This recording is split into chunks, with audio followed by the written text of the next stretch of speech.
Mad Max movie is actually pretty cool, but a lot more like mellow and drawn out than you would expect it to be.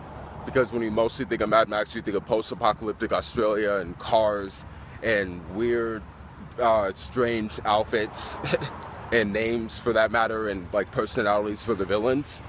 But yeah, this first movie, it's like set on near the end of the apocalypse, and was society is still normal enough, and we're following around this police guy named Max Rakatansky, who's like a do-gooder and a good man. He's got his police partner slash friend, and when things go awry between his partner and his family at home, against these scoundrels around the town, Max takes matters into his own hands and becomes Mad Max. And then we cut to number 2, The Road Warrior, which is my favorite. The first of 2 of my favorites out of the 4 Mad Max movies.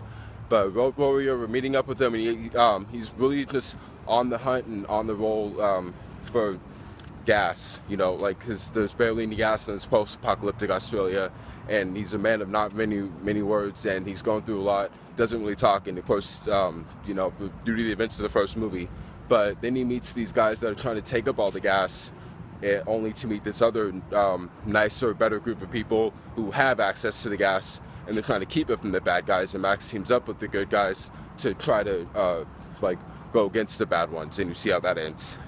And Thunderdome, that's about what centers on like a different town, or following Max again, and he's got to literally fight his way in Thunderdome out of Bartertown, I think it's called, and that's ran by Tina Turner, who plays Auntie, I think her name is. It's been a little bit since I've seen Thunderdome, but it's pretty fun, and especially if you're into like fighting or wrestling and stuff.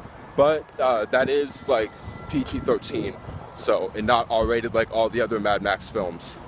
And now Fury Road, which is my second favorite and one of my most favorite movies of 2015. The movie was just really badass and cool. It's got a nice new element to the Mad Max story. Like Max, he's always in the middle of situations, but this time he's caught up with Furiosa and Morton Joe's wives, and they're all trying to outrun the Morton Joe, as he has access to all water and is trying to overtake the town. But yeah, all of them are great, but I would give the latest one 5 out of 5 stars.